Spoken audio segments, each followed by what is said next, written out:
அந்த ரணிலுடைய பாணியிலான உலகத்தோடு ஒத்தோடி அறுப்பது, எங்களை அறுப்பது, இன அழிப்புக்கான கூறுகளை அழிப்பது, பிளவுகளை ஏற்படுத்துவது, அந்த தன்மையிலே அதை இன்னும் சற்று பொலிஷ் பண்ணி ஒரு இன்னும் மேம்பட்ட ஒரு ராஜதந்திரத்துடன் இந்த என்பிபி அரசாங்கம் கையாளுகிறது. கருவறுப்பு செய்யப்பட்ட அல்லது தொடர்ந்து இன அழிப்புக்குள்ளாக்கப்படுகிற தமிழ் தேசிய இனத்துக்கு தனித்துவமான பிரச்சனைகள் இருக்கிறது. 48ஆம் ஆண்டிலிருந்து இதிலே பொறுமையாக நாங்கள் நடத்த வேண்டியது எங்களுக்கு முக்கியம். இந்த 47 நாடுகளின் குறைஞ்சபட்சம் 24 நாடுகளுடைய வாக்களை வென்றெடுக்க வேண்டிய தலையாய கடமை. ஏனென்றால் இந்த ஆபத்து இவர்களுக்கு புரியவில்லை, அல்லது அதற்கான ஓர்மத்துடன் அவர்கள் தங்களுடைய ரிசோர்ஸை திரட்டி அதற்காகத்தான் நாங்கள் செம்மணி படுகொலை,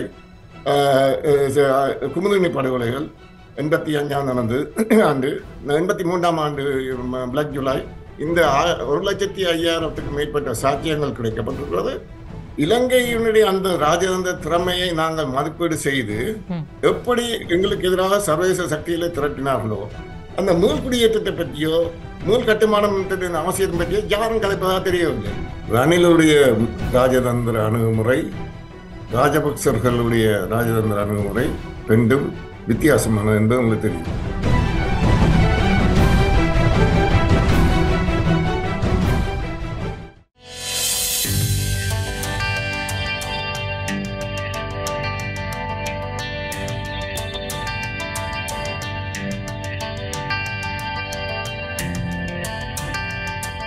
வணக்க பிரபுகளே, மற்றொரு அகலங்கும் சிறப்பு நிகழ்ச்சியின் வழியாக மீளவும் உங்கள் எல்லோரையும் சந்திப்பதிலே மகிழ்ச்சி. இன்றைய அகலங்கும் சிறப்பு நிகழ்ச்சியிலே உரையாடப்பட வேண்டிய பல்வேறு விடயங்கள் காணப்படுகின்றன. ஆனால் அவற்றிலே முக்கியமான ஒரு விடயம் காணப்படுகிறது.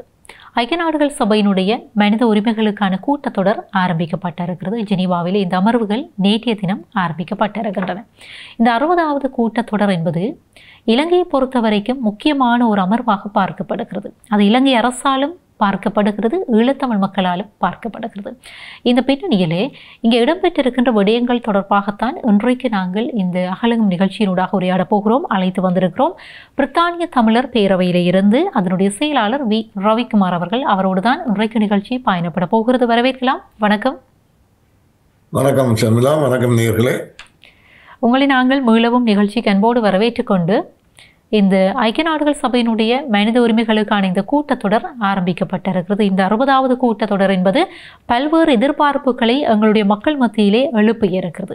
இந்த பின்னணியிலே உங்களுக்கு தெரியும், அண்மையிலே ஐக்கிய நாடுகள் சபையினுடைய உயர்ஸ்தானிகர் இங்கே இலங்கைக்கான விஜயத்தினை மேற்கொண்டிருந்தார். பல்வேறு பிரதேசங்களுக்கு அவர் பயணப்பட்டிருந்தார். மிக முக்கியமாக தமிழ் மக்களுடைய நிலங்கள், செம்மணி சார்ந்த பல்வேறு அவதானிப்புகள் அவருக்கு எட்டியிருந்தன. இந்த பின்னணியிலே அவரால் நேற்று உரையும் நிகழ்த்தப்பட்டிருக்கிறது. இதற்கு இலங்கை அரசு சார்பாக வெளிவிவகார அமைச்சர் விஜித ஹேரத் மறுப்பு அறிவித்தல் ஒன்றை அந்த உரையிலே அவர் தெரிவித்திருக்கிறார். மிக முக்கியமாக இந்த உண்மைகளை கண்டறிதல் என்கிற ஒரு அடிப்படையிலே உள்நாட்டிற்குள்ளே ஒரு பொறிமுறையை தேடுவதுதான் அவர்களுடைய நோக்கமாக இருக்கிறது. ஒப்பிட்டு நாங்கள் பார்க்கிற போது, கடந்த கால அரசுகளோடு ஒப்பிடுகிற போது இவர்களும் அப்படியான ஒரு பாணியைத்தான் கொண்டவர்களாக தெரிகிறார்கள் என்பது பொதுவான ஒரு கருத்தாக இருக்கிறது. இந்த சூழலிலே இந்த எழுந்திருக்கக்கூடிய இந்த சூழ்நிலையை எப்படி இந்த சிவில் அமைப்புகள் கையாள வேண்டும், எப்படி அரசியல் தலைமைகள் கையாள வேண்டும்? மிக முக்கியமான காலகட்டத்தில் நீங்கள் இந்த அழைப்புக்கு எடுத்ததும் நீங்கள் முன்வைத்த அந்த விடயமும் மிக முக்கியமானது. இதில் ஒரு சில பல விஷயங்கள் இங்கே தெளிவுபடுத்த வேண்டிய கட்டாயம். 2009ஆம் ஆண்டிலிருந்து ஐநாவுக்குள்ளே பலமாக வேலை செய்கிற நாங்கள் மக்களுக்கு அறிய தர வேண்டிய கடப்பாடு தெளிவாக டிரான்ஸ்பரன்சியோட கைக்க வேண்டிய தேவை எங்களுக்கு இருக்கிறது. இங்கே நீங்க கேட்ட அந்த விடயம், அதாவது கிட்டத்தட்ட ரணிலுடைய ராஜதந்திர அணுகுமுறை, ராஜபக்சர்களுடைய ராஜதந்திர அணுகுமுறை ரெண்டும் வித்தியாசமானது என்று உங்களுக்கு தெரியும். அந்த ரணிலுடைய பாணியிலான உலகத்தோடு ஒத்தோடி அறுப்பது, எங்களை அறுப்பது, இன அழிப்புக்கான கூறுகளை அழிப்பது, பிளவுகளை ஏற்படுத்துவது, அந்த தன்மையிலே அதை இன்னும் சற்று பொலிஷ் பண்ணி ஒரு இன்னும் மேம்பட்ட ஒரு ராஜதந்திரத்துடன் இந்த என்பிபி அரசாங்கம் கையாளுகிறது.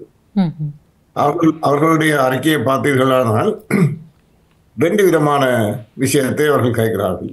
அதாவது இலங்கை முழுவதற்குமான பொதுவான மக்களுடைய வாழ்வியல் பிரச்சனைகளுக்கான அணுகுமுறை, அது குறித்த அவர்களுடைய அணுகுமுறையில் சில பல விஷயங்களை உலகம் ஏற்கக்கூடிய விதமாக நல்ல விதமாக பரிந்துரை செய்து பாராட்டை பெறுவதற்கான தந்திரோபாயம் தெரிகிறது.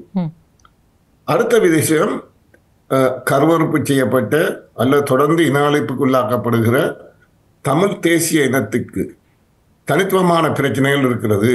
48ஆம் ஆண்டிலிருந்து அந்த தனித்துவமான பிரச்சனைக்கான அணுகுமுறையும் மூலோபாயமும் இலங்கை அரசிடம் கிடையாது. அது நீண்டகால அரசியல் தீர்வு திட்டத்திலையும் எந்த தெளிவான பார்வையும் முன்வைக்கவில்லை. உடனடியாக அவர்கள் அனுபவிக்கின்ற நில ஆக்கிரமிப்பு, ஏனைய விஷயங்கள், அவர்கள் வறுமையில் வாடும் அந்த அந்த சைக்கிள், அதனை தொடர்ந்து நீடிப்பது, அதற்குள்ளாக அவர்களை தங்களுடைய நிலத்திலிருந்து அகற்றப்படுவது போன்ற கைங்கரியங்கள் எப்படி கடந்த காலங்களில் செய்யப்பட்டதோ அதே இவர்களும் தொடர்கிறார்கள்.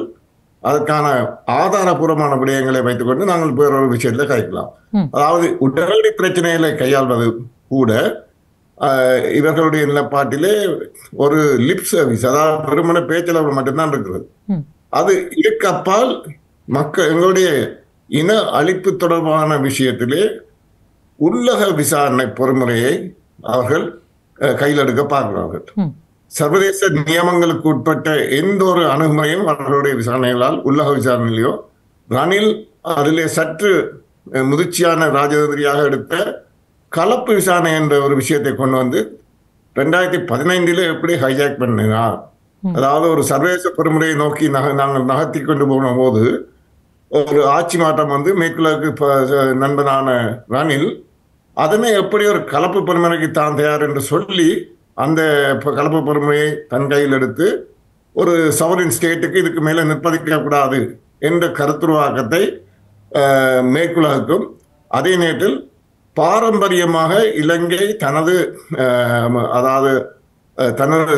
இறமையை வைத்துக்கொண்டு நாடு என்ற அடிப்படையில் உலகம் முழுக்க அவர்கள் கொண்டு வந்த அவருடைய ராஜதந்திர கட்டமைப்பு, மிக well funded, well resource professional team ஒன்றை அவர் நாடு என்ற ரீதியில் அவர் வச்சிருந்த அந்த ராஜதந்திர கட்டமைப்பு கூடாக உலகம் முழுக்க அவர்களுக்கு, குறிப்பாக அணிசேரா நாடுகளின் தலைமை ஸ்தானத்தை வைத்த அவர்களுக்கு, முக்கியமான பங்கை வைத்த அவர்களுக்கு இருந்த உறவுகள் காரணமாக வெஸ்டுக்கு மாற்றான உலக ஒழுங்கில் உள்ள குளோபல் சவுத் என்கின்ற ஆப்பிரிக்கா, ஆசியா, பசிபிக், மற்றது தென் அமெரிக்கா நாடுகளை அவர்கள் ஆளுமையில் வைத்திருக்கிறார்கள். அந்த நாடுகள் கூட 2015 இலங்கைக்கு ஆதரவாக தான் நின்றது, இன்று நிற்கின்றன. இந்த அடிப்படையில் அதனை மேக்சிமம் பயன்படுத்தி ராஜதந்திர அணுகுமுறையில் ரணிலின் பாணியை இன்னும் சிறப்பாக செய்கிறது இந்த அரசு.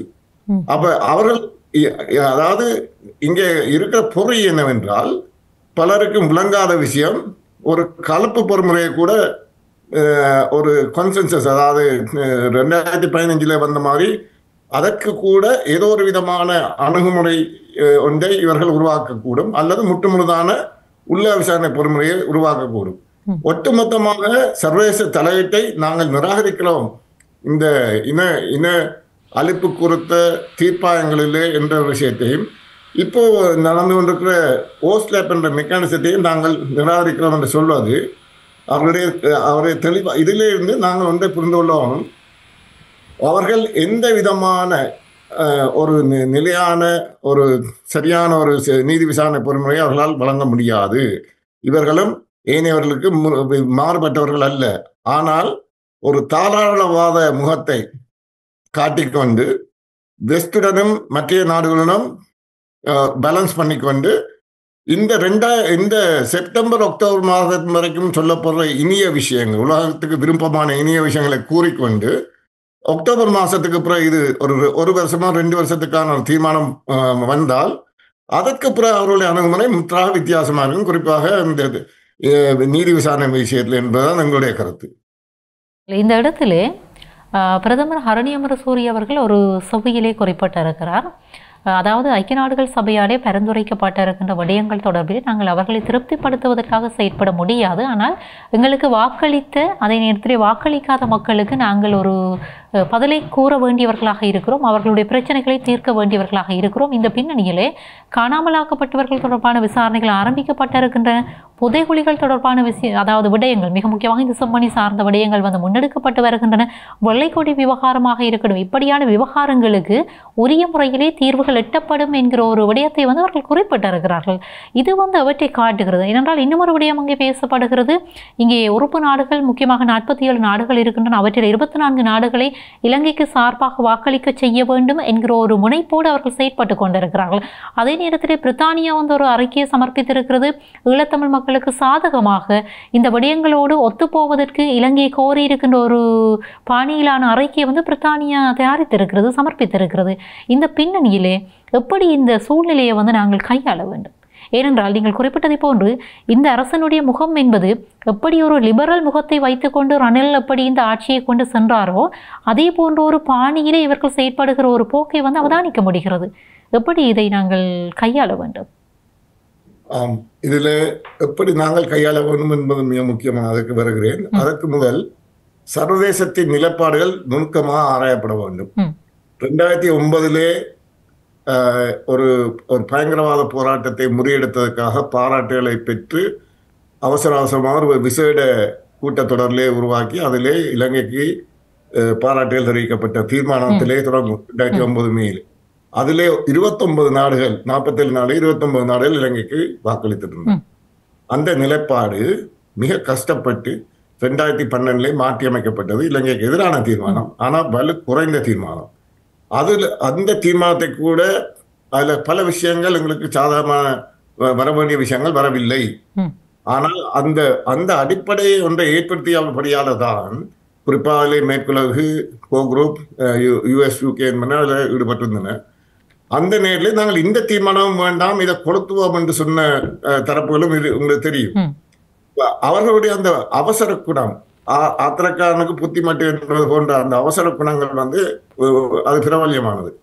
இதிலே பொறுமையாக நாங்கள் நடத்த வேண்டியது எங்களுக்கு முக்கியம் வந்து இந்த 47 நாடுகளின் குறைஞ்சபட்சம் 24 நாடுகளுடைய வாக்களை வென்றெடுக்க வேண்டிய தலையாய கடமை. இப்போது நாங்கள் அந்த கடமையில் எத்தனை அமைப்புகள் ஈடுபட்டிருக்கிறார் என்பது கேள்விக்குறி. அதிலே 2012 இருந்த சூழ்நிலை, அதாவது மேற்குலகுக்கு சாதகமாக இருந்த சூழ்நிலை இன்று இல்லை. அதனை 2015 நாங்கள் பார்க்கக்கூடியதாக இருந்தது. ஏனென்றால் மாறிவரும் உலக ஒழுங்கில் மேற்குலகு, குறிப்பாக அமெரிக்கா தலைமையிலான ஏகமைய உலகம் இன்று துப்புராக மாறிவிட்டது. அந்த எங்கள் பலருக்கு தெரியவில்லை. அமெரிக்கா நினைத்தால், மேற்குலகு நினைத்தால், UK நினைத்தால், கோ குரூப் நினைத்தால் ஒரு தீர்மானத்தை, வலுவான தீர்மானத்தை கொண்டு முடியும் என்று எதிர்பார்க்கிறார்கள். அது மடமைத்தனம். தங்களுடைய நாடுகளிலே இருப்பார்கள், குறிப்பாக மேற்குலகில் இருப்பவர்களுக்கு இது விளங்க வேண்டும்.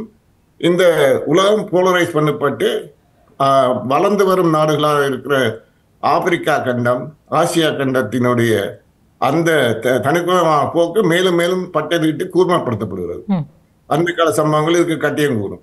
ஆனால் ஒரு கடிதத்தை அனுப்பிவிட்டோமா, நாங்கள் கேள்விகளை முன்னுக்கு வைத்தோமா, நாங்கள் மற்றவர்களை கூட வல்லமான விஷயங்களை கேட்டிருக்கிறோமா, எக்கச்சக்கமான டெக்ஸ்டுகள் அனுப்பியிருக்கிறோமா என்று அளவில் திருப்தி அடையும் சமூகமாக புலம்பெயர் நாட்டு அமைப்புகளோ அல்லது தமிழ் அரசியல் கட்சிகளோ அல்லது தமிழ் சிவில் சமூகமோ அங்கு நாட்டிலே இருக்கக்கூடாது என்பதுதான் எங்களுடைய கருத்து இங்கே. ஏனென்றால் இந்த ஆபத்து இவர்களுக்கு புரியவில்லை, அல்லது அதற்கான ஓர்மத்துடன் அவர்கள் தங்களுடைய ரிசோர்ஸை திரட்டி நாடுகளை தங்கள் பக்கம் சாதகமாக திருப்ப முடியாதவர்கள் வந்து அறிக்கைகள் அனுப்புவதன் மட்டுமே திருப்தி அடைவது என்பது எங்களுடைய மக்களுக்கு அதீதமான எதிர்பார்ப்பை கொடுத்துவிட்டு, நாளைக்கு இந்த தீர்மானத்திலே அவர்கள் எதிர்பார்த்த விஷயங்கள் வராமல் விட்டவுடன் நிச்சயமா அப்படித்தான் நடக்க போகிறது.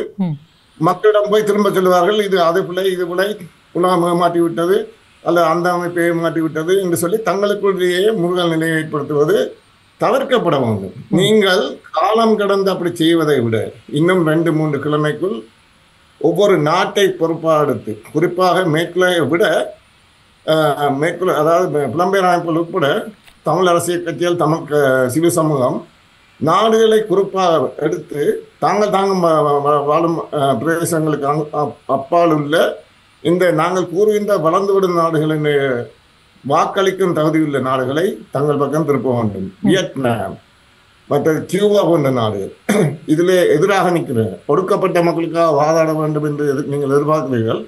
இதிலே மாற்று அணியில் இலங்கைக்கு சார்பாக தான் அவர்கள் PLO உட்பட, அதாவது பலஸ்தீனிய அமைப்புகள் கூட இலங்கைக்கு ஆதரவாக தான் நிற்கிறார்கள். இந்த சூத்திரத்தை விளங்கிக் கொண்டால் ஒரு சாதாரண மேத்தமெட்டிக்கல் ஈக்குவேஷன், அதாவது எந்தெந்த நாடுகள் எங்களுக்கு சார்பாக இருக்கும், நாங்கள் கேட்கிற எந்தெந்த டெக்ஸ்டுக்கு சார்பாக இருக்கும், எந்தெந்த டெக்ஸ்டுக்கு சார்பாக இருக்காது என்ற அனுபவம் இருக்க வேண்டும். நாடுகளுடன் வேலை செய்கிற எங்களுக்கு அது தெரியும், எந்தெந்த நாடுகள் எதிராக வாக்களிக்க போறது அல்லது எது நடுநிலை வைக்கப்படுவது, என்ன ஆபத்து இருக்கிற தெரியுதுன்னா நாங்கள் தொடர்ச்சியாக ஒவ்வொரு முறையும் ஐநா செல்லும் போது குறைஞ்சது 20-25 நாடுகள் நாங்கள் சந்திப்பது வழக்கம். ஆனால் ஐநாவுக்கு வருபவர்கள் கூட அந்த நாடுகளை சந்திக்காமல் ஒரு 1.5 நிமிட அறிக்கை வாசித்து சென்றால் போதும் என்று நினைப்பது எங்களுடைய மக்களுக்கு ஒரு உறுதியான தீர்மானத்தை கொண்டதுக்கு போதாது. இப்ப என்ன சொல்றோம்னு சொன்னால், LLRC காலகட்டத்தில் அந்த காலகட்டத்தில் முடக்கப்பட்ட, அதாவது 2002க்கும் 2009க்கும் இடைப்பட்ட LLRC கமிஷன் விசாரணை காலகட்டத்திலேயே 2012ஆம் ஆண்டு வந்த முதலாவது இலங்கைக்கு எதிரான தீர்மானம் உள்ளடக்கியது. 2015-19 வரைக்கும் அந்த நிலைமைதான் நீடித்தது. அதனை நாங்கள் மிக வன்மையாக எதிர்த்தோம். அதாவது 2015க்கு பிறகு ஏன் இந்த காலகட்டத்தை மக்கள் குறுக்குகின்றீர்கள்? எங்களுக்கு இன அழிப்பு தொடங்கியது 1948, அதிலும் குறிப்பாக 56க்கு பிறகு 158 மெசக்கர்ஸ் நடந்திருக்கு. அப்போ அவ்வளத்தையும் நீங்கள் தவிர்க்கிறீர்கள், முழுமையான பேட்டர்னை நீங்கள் கொண்டு வர விடுவீர்கள் என்று சொல்லித்தான் 2021ஆம் ஆண்டு வந்த அந்த இதிலே அது நீக்கப்பட்டது. அது எங்களுடைய வலிமையான எதிர்ப்பின் பிறகு. அதாவது நீங்கள் இன்றைக்கு 1948ஆம் ஆண்டு வரைக்கும் கூட இந்த பொறுமுறைகள் நீங்கள் கடந்த தீர்மானங்களில் 2021 கொண்ட முதலாவது தீர்மானத்தில் உள்ளடக்க முடியும். அதற்காகத்தான் நாங்கள் செம்மணி படுகொலை, குமுதினி படுகொலைகள் 85ஆம் நடந்து ஆண்டு, 83ஆம் ஆண்டு பிளாக் ஜூலை, அதுக்கு பிறகு 81ஆம் ஆண்டு லைப்ரரி எரிப்பு, 74ஆம் ஆண்டு வரைக்கும் அதுக்கு அப்பாலும் சில விஷயங்களை கொடுத்துருக்கிறோம் ஆதாரபூர்வமாக.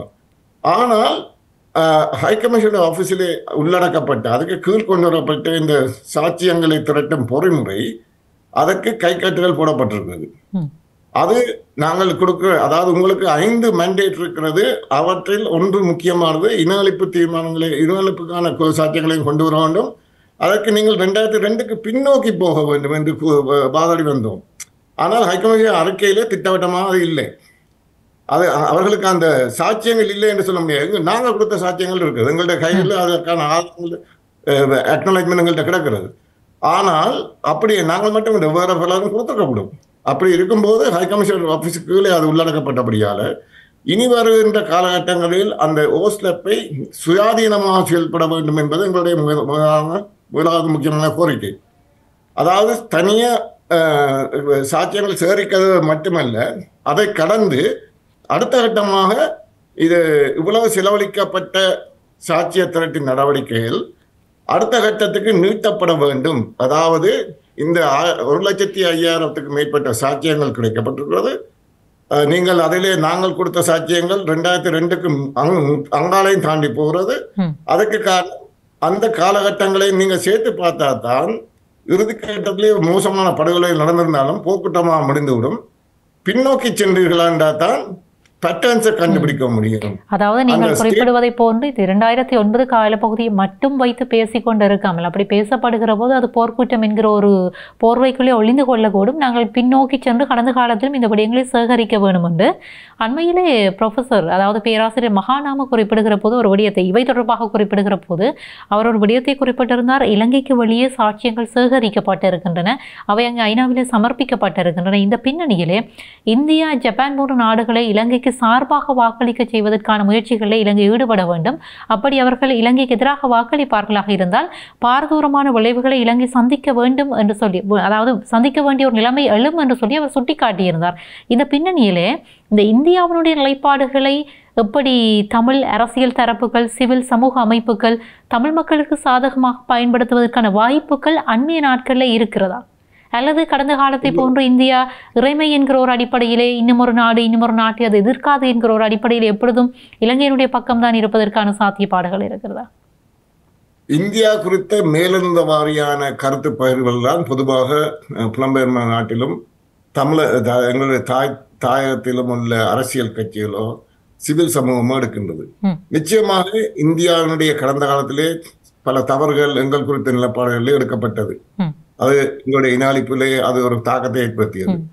ஆனால் இந்தியாவை கையாண்ட மிக திறமையான ராஜதந்திரிகள், இலங்கையின் ராஜதந்திரிகள் இலங்கைக்கு தேவையானதை இந்தியாவிடம் பெற்றுக்கொண்டு இந்தியாவுடைய அடிப்படையான எதிர்கால பாதுகாப்பு அச்சுறுத்தலுக்குரிய வேலைகளுக்கான ஒரு தளமாகவே இதை இலங்கையை மாற்றிக்கொண்டு வருகிறார்கள்.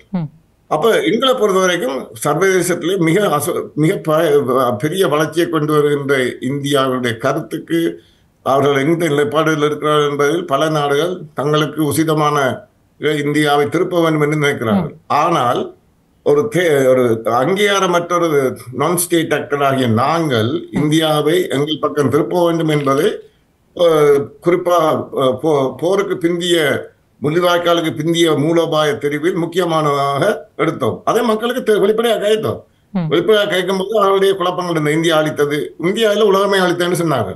ஆனால் இலங்கையினுடைய அந்த ராஜதந்திர திறமையை நாங்கள் மதிப்பீடு செய்து எப்படி எங்களுக்கு எதிராக சர்வதேச சக்திகளை திரட்டினார்களோ அதிலே உகந்தாக அன்பிளக் பண்ணோம், வெளியில் எடுக்கணும் என்று நாங்கள் தீர்மானித்தோம். அது இன்று ஒரு முக்கியமான காலகட்டத்தை அடைந்திருக்கிறது. 2010 தொடர்ச்சியாக இந்தியாவுக்குள் பல்வேறு விதமான ராஜதந்திர நகர்வுகளை எங்களுக்கான நட்பு வட்டங்களை உருவாக்குவதில் வெற்றி அடைந்திருக்கிறோம். நிச்சயமாக அதை இங்கே சொல்லத்தான் வேண்டும். அது மட்டுமில்ல, நீங்கள் 2000 ஆரம்பத்தில் இருந்த தீர்மானங்கள் இந்தியாவுடைய ஸ்டேட்மெண்ட்ஸையும் கடந்த 4 வருடங்களிலே அதை எப்படி மருவி அடுத்த கட்டத்துக்கு போறது சொஃப்டாக சொல்லியது. 2 வருஷத்துக்கு மேல் வந்த ஸ்டேட்மெண்ட்ஸை பார்த்தீங்க என்றால் இலங்கையின் இறைமையும் தமிழ் மக்களின் லெஜிட்டிமேட் ஆஸ்பிரேஷன்ஸ், அதாவது சட்டபூர்வமான அபிலாஷைகளும் ஒரே நாணயத்தின் 2 பக்கங்கள் என்று சொல்ற அளவுக்கு அது ஒரு தெளிவான நிலைப்பாடை கொண்டு வந்திருக்குது. இந்த முறை வந்த ஸ்டேட்மெண்ட், அதாவது நாடுகள் கொடுத்த ஸ்டேட்மெண்ட்டுக்குள்ள இந்த முறை இந்தியாவின் ஸ்டேட்மெண்ட்டையும் பாருங்க, அது ஐரோப்பிய நாடுகள் கொடுத்ததை விட ஈவன் பிரிட்டன் கொடுத்ததை விட ஒரு அழுத்தம் திருத்தமான ஒரு சில செய்திகள் அதிலே பொதிந்துள்ளது. நான் உங்களுடைய இன்டர்பிரேஷன், உங்களுடைய வியாக்கியானத்துக்கு அதை விடுகிறேன். அதிலே அதிகார பகிர்வு உட்பட பல்வேறு விஷயங்கள் சுட்டிக்காட்டப்படுகிறது. அப்படி பிரிட்டன் கூட கோக்ரூப் கூட சொல்லவில்லை. பிரான்சினுடைய ஸ்டேட்மெண்ட் எடுத்து பாருங்க, மிகவும் ஒரு ஆழமற்றதாக இருக்கிறது. மற்றது ஜெர்மனி பட்டுக்கோட்டில் இல்லை. இதிலே கடந்த காலங்களில் எங்களுடைய விஷயத்தில் மூக்கை நிறுத்த நோவே மிகவும் அமைதியாக இருக்குது. ஐரோப்பா அடங்கி கிடக்கிறது. கனடா கூட வெளிப்படையாக ஸ்ட்ராங்காக நிற்க வேண்டிய தேவை இருக்கிற நேரத்தில் சத்தம் போடாமல் இருக்கிறது.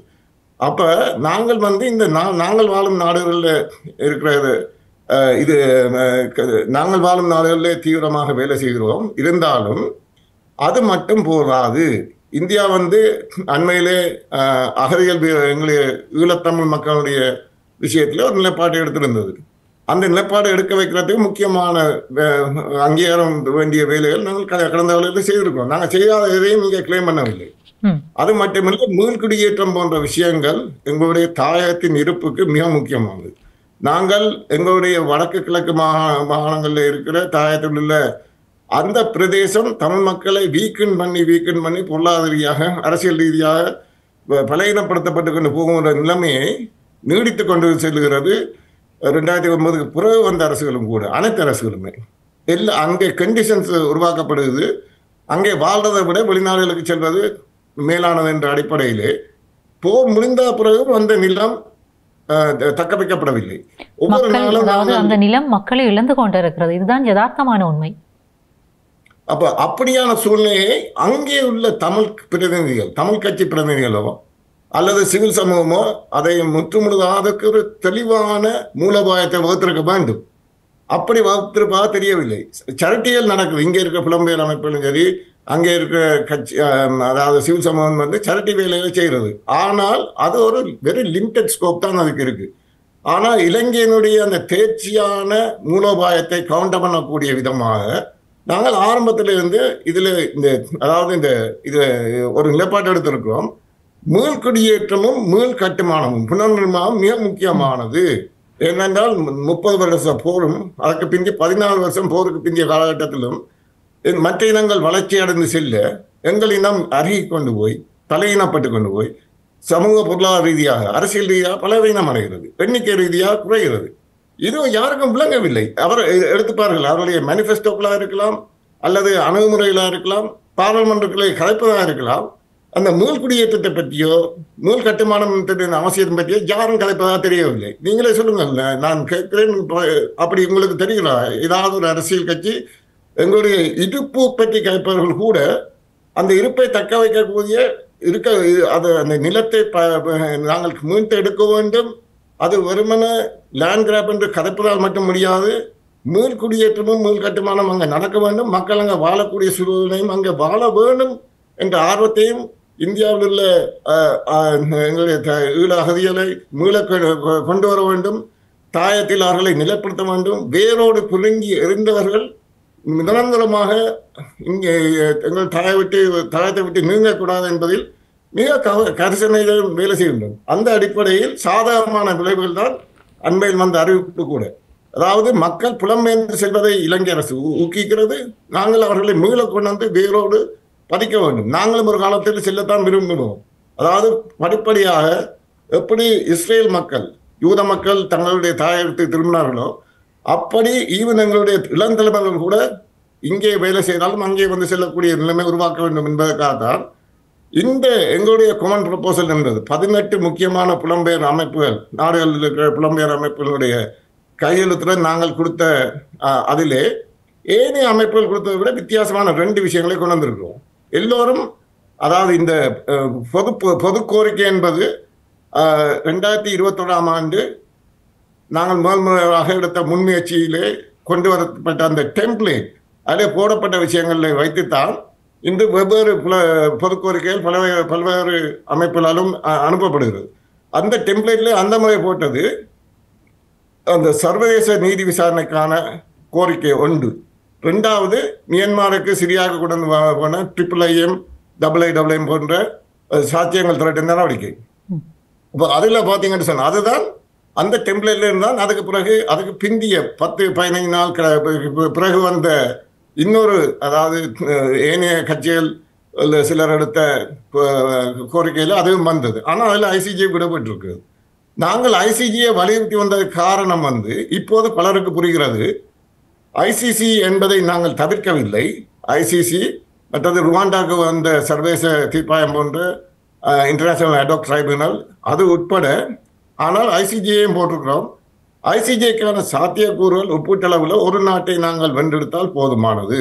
ஒரு நாட்டை வென்றெடுத்து இந்த மேற்குலகில் உள்ள நாடுகளுடைய முழுமையான ஆதரவோடு அவர்களை ஒரு நாடு இன்னொரு நாட்டுக்கு எதிராக பல்வேறு சர்வதேச நியமங்களை சட்டங்களை மீறியமைக்காக இலங்கைக்கு எதிராக இனஅழிப்பு குற்றம் உட்பட ஒரு நாடு நினைத்தால் கொண்டு போக முடியும். அந்த விஷயம் அந்த நேரத்தில் பல அமைப்புகளுக்கு விளங்கவில்லை. அதிலே புலம்பெயர் அமைப்புகளாக நாங்கள் எல்லாம் சேர்ந்து கொடுத்த அந்த 2021 கோரிக்கையிலே ICJயை செப்பரேட்டாக தனியாக சுயமாக வலியுறுத்தணும். இன்று அதை ஏற்றுக்கொள்கிறார்கள். அந்த அதில் இப்போ பார்த்தீங்கன்னு சொன்னால் நான் இதையெல்லாம் பாசிட்டிவாக தான் பார்க்குறேன். என்றால் 2009ஆம் ஆண்டு நாங்கள் UN ப்ரோசஸை அடிப்படையாக வைத்து முன்னேறும் போது பல விமர்சனங்கள், வியாக்கியானங்கள், பல அவநம்பிக்கைகள், அவதூறுகள் எங்களுக்கு மேல் சுமத்தப்பட்டது. 2012ஆம் ஆண்டு தீர்மானம் வந்தபோது அதை எதிர்த்தார்கள். 2015 தொடர்ச்சியாக இதுக்கு பிறகு நடந்த நகர்வுகள் அவர்களுக்கு தெளிவை ஏற்படுத்தியிருக்கிறது. இந்த ப்ரோசஸ் மெதுவாகத்தான் நகரும். அவசரமாக நகர வேண்டும் என்றால் நாடுகளை நாங்கள் வென்றெடுக்கணும். அதற்கான முயற்சிகளிலே உங்களுடையவர்கள் எந்த அளவிற்கு ஈடுபடுகிறார்கள் என்பது ஒரு கேள்விக்குறியாக இருக்கிறது. நீங்கள் ஒரு விடயத்தை குறிப்பிட்டிருந்தீர்கள், கனடா என்பது மிகப்பெரிய எதிர்பார்ப்புகளை எம்மவர்கள் மத்தியிலே கொண்டிருக்கின்ற ஒரு நாடு.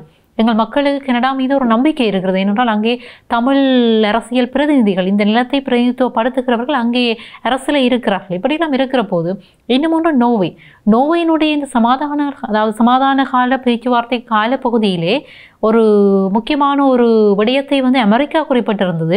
ஒருவேளை இந்த சமாதான பேச்சுவார்த்தைகள் முறியடிக்கப்படுமாக இருந்தால் அல்லது தோல்வியிலே முடியுமாக இருந்தால் மிகப்பெரிய ஒரு யுத்தத்தை இந்த நாடு சந்திக்கும் என்கிற ஒரு பொருள் விட அன்றைக்கு அமெரிக்க தூதுவர் வந்து ஒரு விடயத்தை குறிப்பிட்டிருந்தார்.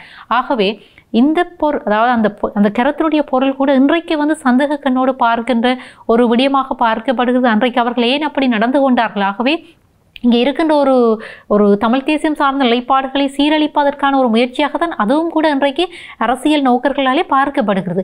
இந்த பின்னணியிலே இந்த கனடா, நோர்வே போன்ற நாடுகளுடைய அமைதிக்கான காரணம் என்ன? தற்பொழுது இந்த கூட்டத்தொடர் சார்ந்த அந்த உரையாடல்களின் போது இந்த 2 நாடுகளுடைய அமைதிக்கான காரணம் என்னவாக இருக்கும் என்று நினைக்கிறீர்கள்? ஆமாம், நோர்வே நீண்ட காலமாக அமைதியாகத்தான் இருக்கிறது.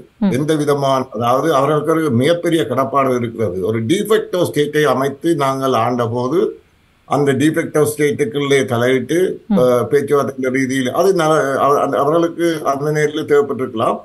அதற்கு நுழைந்து பிறகு அது சிதைக்கப்பட்ட போது அதை தடுத்து நிறுத்தாததும் அதிலே பிரதான வகிவாக வைத்த நோர்வே அதிலே இன்று வரைக்கும் மௌனமாக இருப்பதும் மிக தவறான விஷயம். அது குறித்த விசனம் எங்களுக்கு இருக்கிறது. ஆனால் அது நீண்டகாலமாக உள்ள விஷயம். நான் குறிப்பாக சொல்ல வேண்டுமானால் இப்போது உள்ள நிலைமையில் மேற்குலகு அனைத்துமே ஈவன் ஹைகமிஷனுடைய அலுவலகம் உட்படவே இலங்கை குறித்து ஒரு சாஃப்டான அணுகுமுறை எடுக்க பார்க்கிறது தான் எங்களுக்கு துல்லியமாக தெரிகிறது. கடந்த 2 வருடமாக இந்த இதனை நாங்கள் எச்சரித்து வருகிறோம். இந்த முறை கூட இலங்கையுடன் சேர்ந்து ஏதோ ஒரு விதமான எதிர்ப்பின்றி ஒரு தீர்மானத்தை கொண்டு வரக்கூடிய வேண்டும் என்ற முயற்சியில் தான் கோ குரூப்பும் மேற்குலகும் ஹைகமிஷன் ஆபீஸுடைய அந்த அறிக்கையிலும் எங்களை சுட்டிக்காட்டுகின்றன. இது பலருக்கு விளங்கவில்லை. குறிப்பாக இந்த ஆபத்து விளங்காமல் ஆளுக்கால் போட்டி போட்டு ஒரு அறிக்கையை கொடுத்து போட்டு நாடுகளை வற்புறுத்தி எங்கள் அதுக்கான அந்த அடிப்படைகளை விளங்கப்படுத்தி நேரடியாக என்கேஜ் பண்ணி நாடுகளை திரட்ட முடியாத நிலைமையில் அமைப்புகள், தமிழ் அமைப்புகள் செயல்பட்டால் அதற்கான விமர்சனங்கள் மட்டும் கூறிக்கொண்டிருந்தால் இது வந்து நிச்சயமாக ஒரு வளவள கொலகொல என்ற ஒரு தீர்மானத்துக்கு தான் வந்து முடியும். 0 டிராஃப்ட்ல உங்களுக்கு அது தெரியும். அப்போது ஆத்திரப்படுவது பிரயோசனம் இல்லை. கடந்த 5-6 வருஷங்களாக இதை பற்றி சுட்டி காட்டுகிறோம். நாங்கள் ஒற்றுமையாக வேலை செய்வோம். நீங்கள் மேற்குலகுக்கு வெளியிலே வாருங்கள். மேற்குலகு நினைத்தால் மட்டும் தீர்மானம் கொண்டு வர முடியாது. அந்த காலகட்டம் மாறிவிட்டது. ஏனைய நாடுகளை வென்றெடுப்பதில் குறிப்பாக வளர்ச்சி அடைந்து வரும் ஆப்பிரிக்கா, அது 13 வாக்குகள், ஆசியா பசிபிக், குருலாக், சவுத் அமெரிக்கன் கண்ட்ரிகள், இந்த வாக்குகளை மையப்படுத்தி வேலை செய்யுங்கள். நீங்கள் வெளிப்படையாக சொல்லுங்கள் எந்தெந்த நாடுகள் எடுக்கிறீர்களோ அந்த நாடுகளை நாங்கள் தவிர்த்துக் கொள்ளுகிறோம் என்று சொல்லுவோம். ஏன்னா அவர்கள் அவர்களுடைய சகோதர அமைப்புகள், அவர்கள் வேலை செய்யும் என்று எதிர்பார்க்கிறோம். ஆனால் அந்த வெளிப்பாடு உறுதியாக இல்லாதபடியால் இதுவரைக்கும் எந்த நாட்டையும் யாரும் பொறுப்பெடுக்காதபடியால், அதாவது நான் மேற்குலகை சொல்லவில்லை, ஏனைய நாடுகளை பற்றிய அணுகுமுறையில் தவறு இழைக்கிறார்கள் என்றுதான் நான் சொல்கிறேன். ஏனென்றால் நீங்கள் குறிப்பிட்டதை போன்று இந்தியா இலங்கைக்கு சார்பாக வாக்களிக்குமாக இருந்தால் கரீபியன் தீவுகள் போன்ற அந்த நாடுகளும் இலங்கைக்கு சார்பாக வாக்களிப்பதற்கான சாத்தியப்பாடுகள் அதிகமாக இருக்கிறது. அதே நேரத்தில் இன்னும் ஒரு விடயம், அண்மைய நாட்களிலே ஜனாதிபதி, அதாவது ஆட்சியில் இருக்கின்ற இந்த NPP அரசினுடைய செயற்பாடுகள் இந்தியாவை வடக்கில் இருந்து ஓரம் கட்டுவதை போன்ற ஒரு தோற்றத்தை வந்து மக்களிடத்திலே பரப்புவதாக நாங்கள் அறியக்கூடியதாக இருக்கிறோம். மிக முக்கியமாக அது பலாலி விமானத்தளம் சார்ந்திருக்கக்கூடிய அந்த அபிவிருத்தி பணிகள் அல்லது இந்த KK சாபர் சார்ந்திருக்கக்கூடிய அபிவிருத்தி பணிகளாக இருக்கட்டும், இவற்றிலே இந்தியாவுடைய கை மேலோங்குவதை நாசூக்காக இலங்கை அரசு வந்து மறுத்திருக்கிறது. இப்படியெல்லாம் பல்வேறு விடயப்பரப்புகள் இருக்கிறது. அண்மையில் இந்த கச்சதீவு விவகாரங்கள் எல்லாமே இந்தியாவிற்கு பல செய்திகளை இந்த அரசின் ஊடாக சொல்லப்படுகின்ற ஒரு விடயமாக பார்க்க முடிகிறது. இந்த பின்னணியிலே இந்த எழுந்திருக்கக்கூடிய இந்த நிலைப்பாடுகளை நாங்கள் எப்படி எங்களுக்கு சாதகமாக பயன்படுத்தி கொள்ளலாமா, அல்லது உண்மையிலே இது ஒரு 2 நாடுகளுக்கு இடையிலான ஒரு அரசியல் ரீதியான ஒரு நகர்வு என்கிற ஒரு அடிப்படையிலே நாங்கள் இவற்றை கடந்து செல்ல வேண்டுமா? முதலாவது, இந்தியா வந்து இலங்கையுடன் நிற்க, ஏனென்றால் இன்னும் ஒரு விடயம், இந்த இடத்திலே இந்த கச்சதீவு விவகாரம் கூட தென்னிந்தியாவில் இருக்கிற தமிழ் மக்களுக்கும் வடகிழக்கில் இருக்கிற தமிழ் மக்களுக்கும் இடையிலே பிரிவினைகளை ஏற்படுத்துவதான சில செயற்பாடுகளை கூட நாங்கள் அவதானிக்க முடிகிறது. எங்கிருந்தோ வருகிற ஒரு பிக்கு இன்றைக்கு யாழ்ப்பாண மக்களுக்கு சாதகமாக உரையாட தலைப்படுகிறார். கச்சதீவை நாங்கள் கொடுத்து விட்டால் யாரிடம் இந்த மக்கள் செல்வார்கள் என்கிற ஒரு தொனிப்பொருளில் அவர்கள் உரையாட தலைப்படுகிறார்கள். இப்படி பார்க்கிற போது எதிர்காலத்திலே சிங்கள ஆட்சியாளர்களை விட்டால் தமிழ் மக்களுக்கு யாரும் இல்லை என்கிற ஒரு நிலைப்பாட்டை உருவாக்குவதான அந்த ஒரு பயணத்தை நாங்கள் அறியக்கூடியவாறு இருக்கிறது இந்த முயற்சிகள். இதை நீங்கள் எப்படி புரிந்து கொள்ளுகிறீர்கள்? நாங்கள் என்ன செய்ய வேண்டும்? அதாவது நான் சொல்ல தலைப்படுவது என்னென்றால், எப்படி சிங்கள ராஜதந்திரம் அல்ல அதாவது ஒரு தேசத்தை தனது அடையாளமாக வைத்திருக்கிற சிங்கள தேசிய இனம் எவ்வளவு தங்களுடைய கருத்துருவாக்கிலும் சரி புத்துஜீவிகளும் சரி அல்லது அரசியல் கட்சிகளும் சரி எப்படி சாணக்கியமாக தேவையான இடங்களில் மோதுவதும் தேவையான இடங்களில் நட்பு பாராட்டுவமாக அணுகிறார்களோ அந்த நிலைமை இல்லாமல் நாங்கள் தொடர்ந்து அரைத்தமாவே அரைப்பது போல் இப்படித்தான் இது இப்படித்தான் இந்தியா ஒருபோதும் எங்களுக்கு உதவி செய்யாது மேற்குல ஒரு நாளும் உதவி செய்யாதுன்னு சொன்னவர்கள் இன்று சற்று மிரண்டு போயிருக்கிறார். ஒன்றை மட்டும் நான் சொல்லுவேன், எங்களுடைய ராஜேந்திர அணுகுமுறைகளுக்கூடாக இந்தியாவுடன் நாங்கள் பல்வேறு அழுத்தங்களை போட்டிருக்கிறோம். நிச்சயமாக இந்தியா எனக்கு தெரிந்த அளவுக்கு இலங்கைக்கு ஆதரவாக வாக்களிக்காது, அது வாக்களிக்காது என்பதை நான் சொல்லுகிறேன். ஆனால் நீங்கள் சொன்ன விஷயங்கள் உட்பட பல்வேறு விஷயங்கள் இந்தியாவுக்கு எதிராக இலங்கை செய்கிற விஷயங்கள் நாங்கள் அம்பலப்படுத்திக் கொண்டு வருகிறோம். இதில் குறிப்பிட முடியாத பல விஷயங்கள், இது நான் வெளிப்படுத்த முடியாத பல விஷயங்களும் எங்களுக்கு தெரிந்து அதனை பல முக்கியமான தரப்புகளுக்கு சொல்லியிருக்கோம். இதற்கு அர்த்தம் என்ன? இலங்கை தீவில் இந்தியாவுக்கு நட்பான சக்திகளாக இருப்பது தமிழ் மக்கள் மட்டும்தான். தமிழ் மக்களுடைய பலகீனம் இந்தியாவின் பலகீனம், தமிழ் மக்களின் பலப்படுத்தல் இந்தியாவின் பலப்படுத்தலாக இருக்கும். இந்தியாவின் எதிர்கால லட்சியங்கள் டார்கெட்டுகள் இதற்கு ஒரு வலுவான தமிழ் தேசம் இந்தியாவுடைய பாதுகாப்பு நலன்களுக்கும் எதிர்கால வளர்ச்சிக்கும் அது ஒரு முக்கியமான ஒரு லான்ச்சிங் பேடாக இருக்கும். அது மட்டுமல்ல, புலம்பெயர் மக்களுடைய பலமும் தமிழ் மக்களுடைய ஈழத்தமிழ் மக்களுடைய அந்த இருப்பும் நிச்சயமாக அப்படியான ஒரு ஏழ்மையை உருவாக்கும் விதத்தில் எப்படி மத்திய கிழக்கிலே இஸ்ரேல் என்ற நாடு எப்படி மேற்குலகின் விஷயங்களிலே எப்படி கவனமாக மேற்குலக வைத்திருக்கிறதோ அது ஒரு உதாரணம். ஆனால் அதனை புரிந்து கொண்டு செயல்படுத்துவதற்கான அந்த சூட்சுமமான நகர்வுகளுக்கு நாங்கள் அதுக்கான ஆதாரங்களை திரட்டி கொடுக்க வேண்டியிருக்கிறது. நிச்சயமாக நீங்கள் ஏற்கனவே குறிப்பிட்ட மாதிரி இந்த இந்தியாவுடைய ஒவ்வொரு ஸ்டேட்மெண்டையும் பார்த்தீங்க என்றால் அதனுடைய வளர்ச்சி போக்கு தெரியும். நீங்கள் எதிர்பார்த்த அளவுக்கு அப்படியெல்லாம் இந்தியா கிடைக்க போவதில்லை வெளிப்படையாக, என்றால் அதற்கு பல நெருக்கடிகள் இருக்கிறது. ஆனால் அப்படியான நெருக்கடிய, அதாவது இலங்கையின் அண்மித்த நாடாக இருக்கிற இந்தியாவுக்குள்ள பிரச்சனைகளை நாங்கள் புரிந்து கொள்கிறோம். அதற்காக இந்தியா நாங்கள் எது செய்ய விரும்புவதை செய்யாமல் விடுகிறது என்பதையும் சுட்டிக்காட்ட தவறுவதில்லை. குறிப்பாக இந்த விடயத்தில் நாங்கள் சில ஆப்பிரிக்க நாடுகள் மத்தியிலே நாங்கள் வேலை செய்து சில சாதகமான விஷயங்களை கொண்டு வர முடியும் என்று முயற்சிக்கிறோம். அது எங்களுடைய கையில் இல்லை. அதே தான் எங்களுடைய சக புலம்பெயர் அமைப்புகளுக்கும் அங்கே வாழுகின்ற தமிழ் மக்களின் பிரதிகளுக்கும் கூறுகிறோம். நீங்கள் நாடுகளை தெரிவு செய்து மேற்குலகுக்கு மட்டுமல்ல நாடுகளை தெரிவு செய்யுங்கள். நிச்சயமா இந்த இடத்துல நாங்கள் சில முன்னேற்றங்களை காட்டலாம். இப்ப இந்த புதிய அரசினுடைய முகமூடியை கிழித்தெறியுங்கள். 2024 ஏகேடி தெரிவு செய்யப்பட்ட போது அடுத்தடுத்த நாள் நாங்கள் விட்ட அறிக்கையில தெளிவாக நாங்கள் பட்டியல் பண்ணியிருக்கிறோம். இந்த இனவழிப்புக்கு எப்படி வலுப்படுத்தி இருக்கிறது இந்த ஜேவிபி தலைமையிலான இந்த அரசு என்பதை தெளிவாக சுட்டிக்காட்டியிருந்தோம். அது அந்த நேரத்திலே பலருக்கு புரியாமல் இருந்தாலும் பிறகு வந்த காலகட்டங்களிலே அங்கே இருந்த தமிழ் அமைப்புகள் அதனை தொடர்ச்சியாக அதனை எடுத்து அதனை கோட்பாடு ரீதியாக தெளிவாக கதைக்க தொடங்கி இருப்பது ஒரு மகிழ்ச்சியான விஷயம். மக்களுக்கும் அதில் ஒரு விளக்கம் வந்திருக்குது. ஒரு சிறு நன்மைகளை காட்டி ஒட்டுமொத்த தமிழினத்தை தங்கள் பக்கம் திருப்ப விடக்கூடாது என்பிபி அரசாங்கம். அதாவது அவர்கள் தெளிவான நிலைப்பாடு எடுக்கவில்லை. இந்த ஒற்றையாட்சி என்பதை முறியடிக்க வேண்டும் என்று விரும்பவில்லை. இன அழிப்புக்கு சர்வதேச ஒரு அணுகுமுறையை எதிர்க்கிறார்கள். உடனடியாக, அதாவது குடியேற்றம் போன்ற உடனடியாக விஷயங்களில் தமிழ் மக்களுக்கான சாதகமான நிலைப்பாடு எடுக்கவில்லை. அப்ப இதுல நான் ஒன்றை சொல்லணும். இப்போது இலங்கை குறித்த, ஸ்ரீலங்கா குறித்த இந்தியா, அதாவது யுஎன்எச்ஆர்சியுடைய அணுகுமுறை நாங்கள் விரும்பாமலோ நிலைமாறு கால நீதி, டிரான்சிஷனல் ஜஸ்டிஸ், அதிலே 4 பொறிமுறைகள் இருக்கின்றன. ஒன்று ட்ரூத் சீக்கிங். அதனை மட்டும் இலங்கை அரசாங்கம் அதனை மட்டும்தான் கையில் எடுக்க பார்க்கல. இந்த அரசும் டிஆர்சி மெக்கானிசத்தை தான் கொண்டு வர பார்க்கிறது. எப்படி ரணில் அதை எடுத்து கையில் எடுத்தாரோ, ரணில் கையில் எடுத்த ஒவ்வொரு முறையும் அதை அடித்து முறித்து அதனை இலங்கை ஏன் எடுக்கிறது, இலங்கை தன்னை காப்பாற்றுவதற்காகத்தான், அதாவது உண்மையை கூறல் என்ற விஷயத்தை எடுத்து தப்ப பார்க்கிறது என்பதை சவுத் ஆப்பிரிக்காவுக்கு சென்று வழங்கப்படுத்தி இருக்கிறோம். அது 2-3 தடவை அது முறியடிக்கப்பட்டதை திரும்ப இந்த அரசாங்கம் எடுக்க பார்க்கிறது. அது அதை பற்றி வேண்டாம் தெளிவாக கேட்கலாம். மற்ற 3 மெக்கானிசத்தை அதுல ஒரே ஒரு மெக்கானிசத்தை மட்டும்தான் எங்களுடைய தமிழ் சமூகம் அறிந்து வைத்திருக்கிறது அல்ல கதைக்கிறது.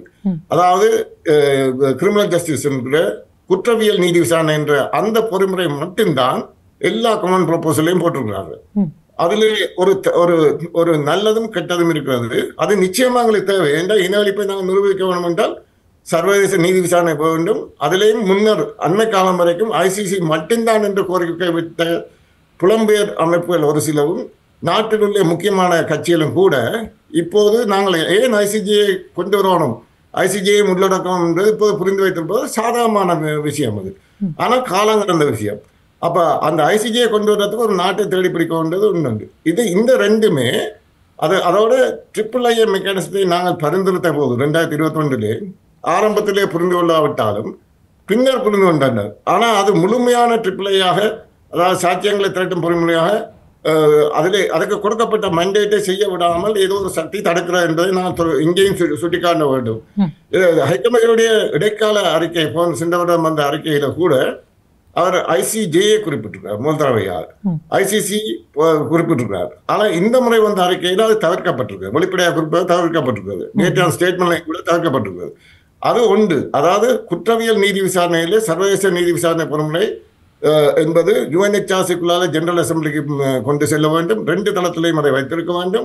அதே நேரத்திலே ICJக்கு தனியாக மேற்குலகு ஏனைய ஒரு நாட்டை கண்டுபிடித்து நாங்கள் அதற்கூடாக ICJ கொண்டு போகணும் என்ற முயற்சி ஒரு 2-3 வருஷமாக இந்த எங்களுடைய UK கவர்மெண்ட்டையும் இன்னொரு மேற்குலக நாட்டையும் அணுகி ஒரு கிட்டத்தட்ட ஒரு சில நாடுகளை நாங்கள் அண்மையிலே இது குறித்து நேரடியாக சென்று என்கேஜ் பண்ணினோம். அந்த விஷயங்கள் சரியான அதாவது 50% உட்பட்டு தான் இருக்கிறது.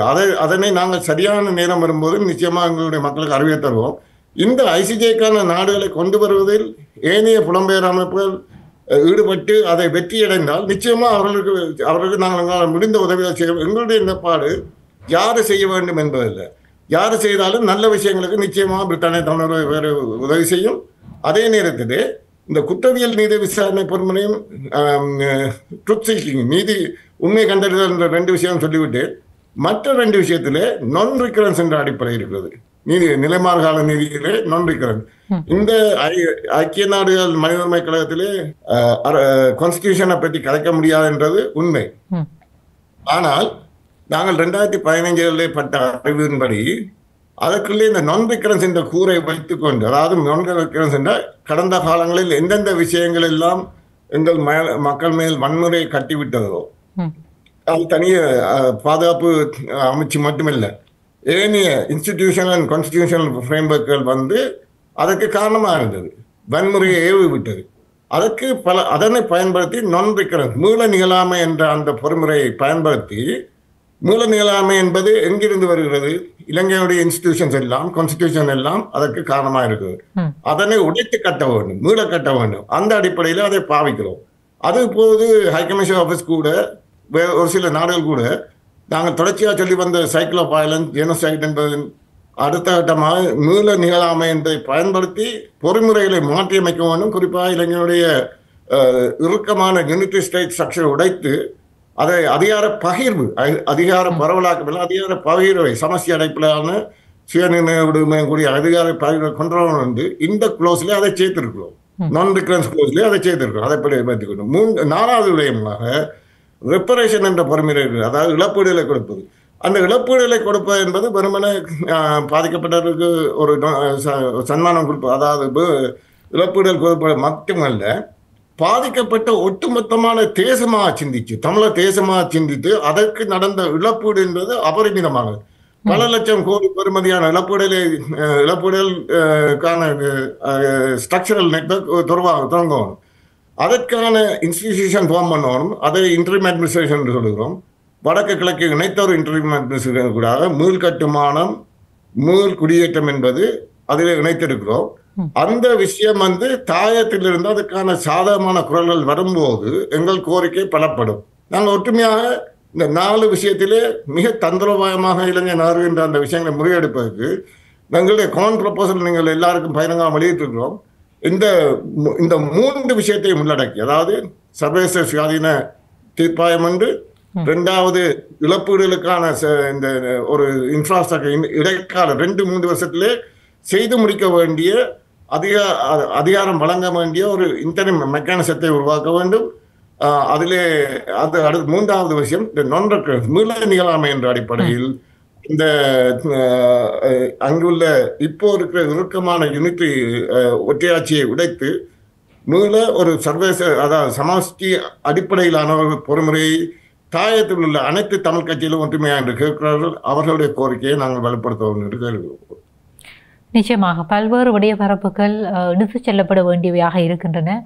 நாங்கள் எதிர்பார்த்து காத்திருக்கின்றோம். இந்த அமர்வுகள் தொடர்ச்சியாக நடைபெறுகிற போது ஜனாதிபதியினுடைய உரையும் அங்கே நிகழ இருக்கிறது. அவர்களுடைய நிலைப்பாடுகள் என்ன என்பதும் ஜனாதிபதியினுடைய அந்த உரையிலும் மேலதிகமாக தெளிவுபடுத்தப்படும் என்கிற அந்த ஒரு எதிர்பார்ப்பு மக்கள் மத்தியில் இருக்கிறது. நீங்கள் குறிப்பிட்டதை போன்று இங்கே இயங்கிக் கொண்டிருக்கின்ற தமிழ் அமைப்புகள், சிவில் சொசைட்டி, அதாவது இந்த சிவில் அமைப்புகள் எல்லோருமாக இணைந்து செயற்பட வேண்டிய ஒரு காலமாகவும் இருக்கிறது. இங்கு மட்டுமல்ல, இன்னும் ஒரு விடயத்தை நீங்கள் குறிப்பிட்டிருந்தீர்கள்.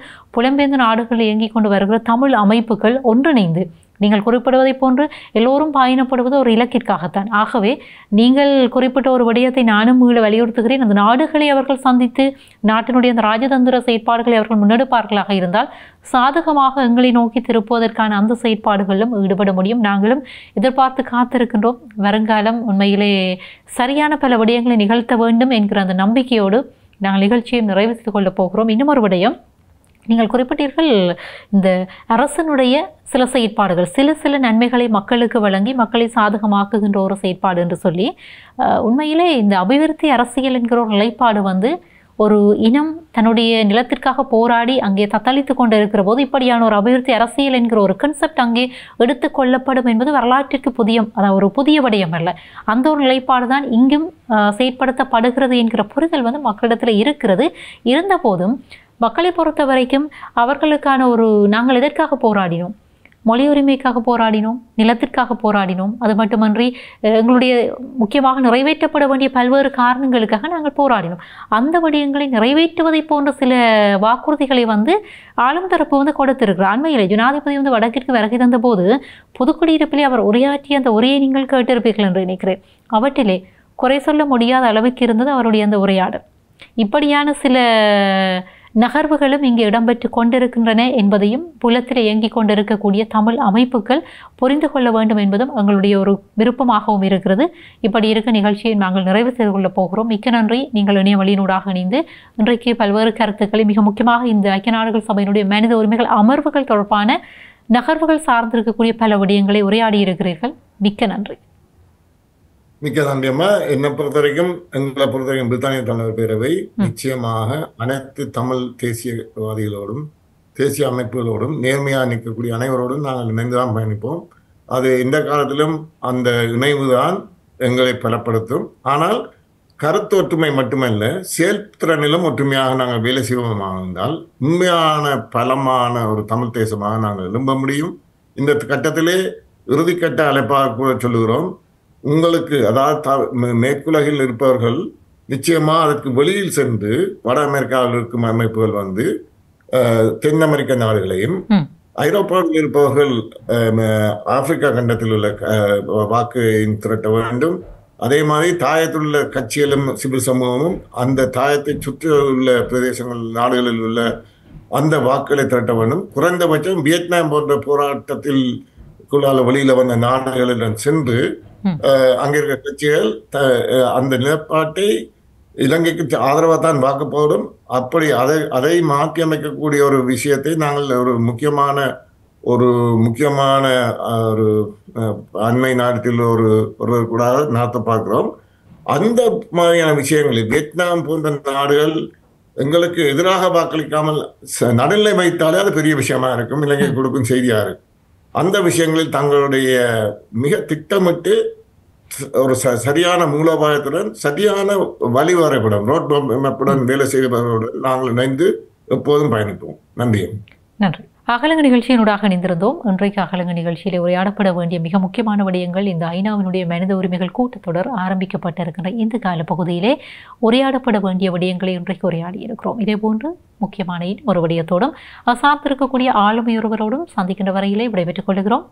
சந்திக்கலாம் உறவுகளே.